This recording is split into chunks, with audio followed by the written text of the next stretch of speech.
Evangelho tem o objetivo de nos trazer para esse estudo e reflexão e deixarmos os nossos problemas e afazeres lá fora.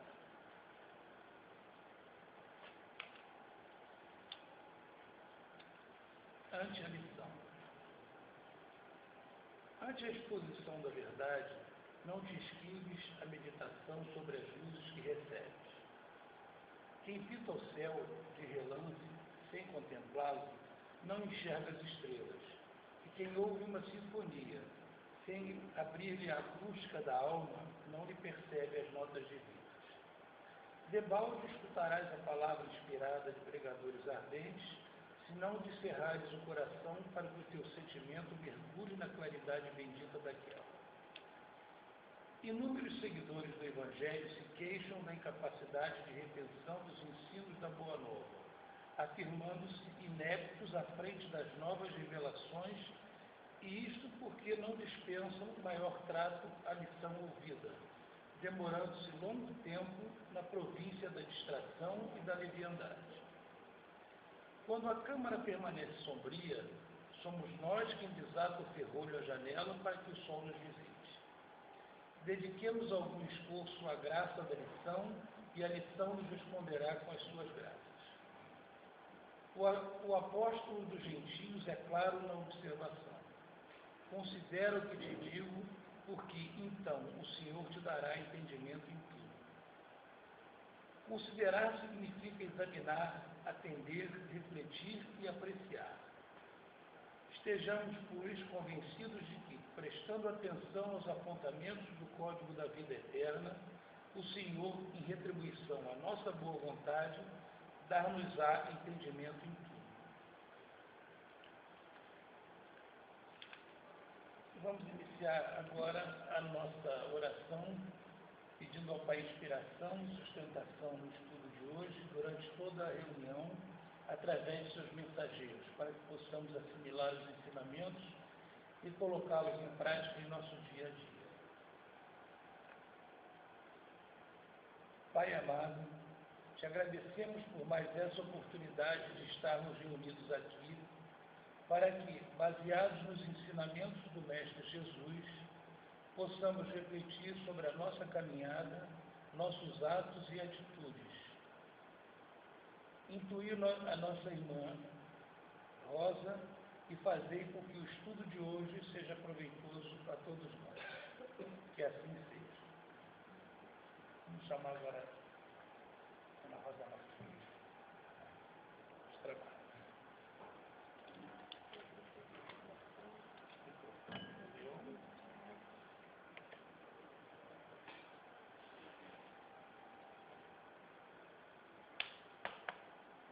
Boa noite a todos. Nós possamos ter aqui uns 50 minutos de estudo e possamos contar com a amparo dos dirigentes espirituais da casa para nos incluirmos naquilo que será melhor para o nosso estudo de hoje. Hoje, talvez, os companheiros observem que eu vou repetir algumas coisas do que já foi falado aqui desde dezembro. Mas, assim, não é mera coincidência, não. Na verdade, nós terminamos o livro dos Espíritos, então nós passamos o mês de dezembro falando sobre as conclusões do livro dos Espíritos. E nós agora estamos reiniciando o estudo do livro dos Espíritos. Então, nós estamos falando sobre a introdução do livro dos Espíritos.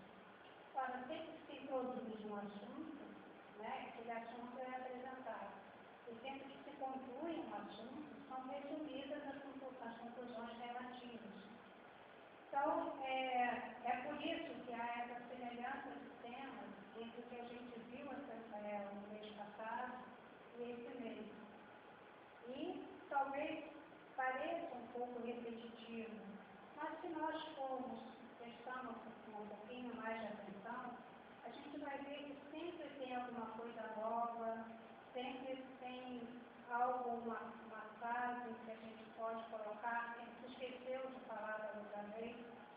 Então, hoje, falando sobre o advento da doutrina espírita, Eu vou repetir uma frase que eu já falei aqui da última vez, em que a doutrina espírita, ela surgiu, né, ela foi codificada, foi organizada, como a gente quiser falar, no momento em que as sociedades existentes, né, no final do século XVIII, do século XIX, elas estavam preparadas para isso. A gente estava vendo uma fase do obscurantismo, onde o mundo estava dividido numa cultura que era oriental, que não tinha tanta influência da Igreja Católica, uma cultura que era ocidental, que tinha muita influência econômica, política e religiosa da Igreja Católica. Estamos saindo dessa fase em que a ciência, né, estava começando a se desenvolver, as experiências foram surgindo, o pensamento humano foi se desenvolvendo, os filósofos gregos foram resgatados, e tudo isso começou a trazer uma série de informações e que contestava, de certa maneira, determinadas histórias contadas pela religião dominante da época. E isso fez com que o materialismo, né, a ciência está mostrando, olha, essas passagens elas não existiram, olha, isso realmente não aconteceu. Então, isso estava fazendo com que o materialismo estivesse se desenvolvendo. Né? Mas, falar sobre comunicações entre encarnados e desencarnados, falar sobre a continuidade da vida, falar sobre a existência de outros homens, isso, de certa maneira, o homem intuitivamente, ou porque ele estudou principalmente nas religiões orientais e sabia que isso acontecia, esses conhecimentos, de certa maneira, sempre existiram, instintivamente, sempre acompanharam o homem desde que ele chegou à Terra. Então, qual foi o grande mérito de Kardec? O grande mérito dele foi, na realidade, fazer a codificação. Né? Estudioso como ele era, como a gente vai ver na palestra de hoje, ele foi reunindo todas as informações, isso junto com o próprio conhecimento que ele já tinha, permitiu que ele colocasse a doutrina espírita de uma maneira que fosse, de tal maneira, a gente fala codificação organizada, mas que se tornasse acessível na sua compreensão. Agora, os conhecimentos, eles existiam, né? As próprias sociedades antigas, né, nos egípcios, os egípcios conheciam a comunicação dos mortos, conheciam a pluralidade dos mundos habitados.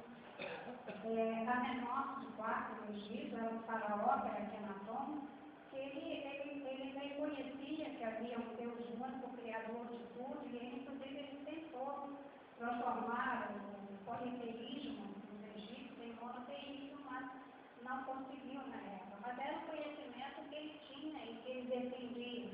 Isso em 1362 a 1363 a.C. Né? A gente vê também na própria cultura indiana que eles conheciam a influência dos mortos sobre os vivos e que o homem ele vivia em constante luta entre o bem e o mal, e que ele era influenciado pelos que já haviam deixado o mundo dos vivos. E aí a gente lembra que nos livros dos Vedas, do Upanishads, que narra uma saga dessa luta entre o bem e o mal e a influência dos encarnados nos atos, nas ações dos encarnados, data de 2000 a 2500 anos antes de Cristo. Para alguns autores seria um pouquinho mais recente, entre 800 a 1500 anos antes de Cristo. Né? E a gente vai ver que até alguns conceitos que a gente fala de modo geral, né, dos conceitos da moral cristã, eles também já eram conhecidos antes da própria vinda de Jesus à Terra. Então, os hebreus, né, acreditavam na existência de um só Deus, criador dos céus e da terra, e a gente lembra que o decálogo trazido por Moisés entre 1200 a 1500 anos antes de Cristo fazem parte até hoje, né, são os 10 mandamentos, fazem parte de muitas constituições, de muitas leis que existem nos países, né, não matarás, e uma série de de normas desde aquela época que a gente também considera como ensinamentos que Cristo, quando esteve na Terra, veio nos registrar. Na verdade, vocês estão observando que não eram conhecimentos que a gente não sabia. Apenas, de alguma maneira, não nos interessava, por que civilização a gente tivesse, relembrar, né? Depois, mais recente, a gente lembra da filosofia dos chineses, né? Com Lao Tse, que fala, pague a ofensa com a bondade. Confúcio dizia, não faças aos outros o que não queres que te façam. E se queres prever o futuro, estuda o passado. Então, a gente vai por aí vendo os conhecimentos até a gente chegar nos filósofos gregos, né?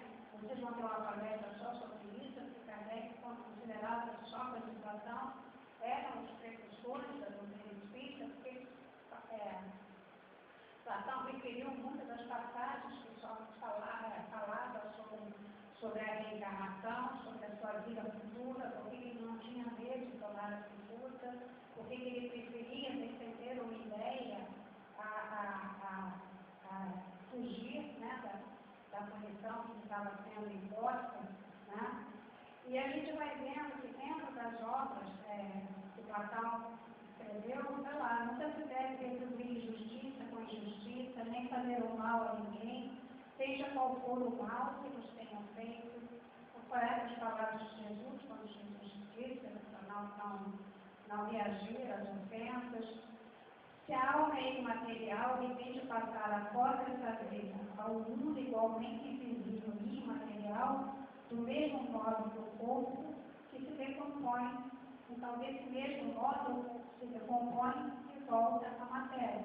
Jesus dizia, o pó e ao pó voltará, na verdade ele se referia ao corpo físico, né? Porque a gente sabe que a alma, como espírito, ele sempre falava sobre as moradas da casa do Pai, para onde nós iríamos quando deixássemos a Terra.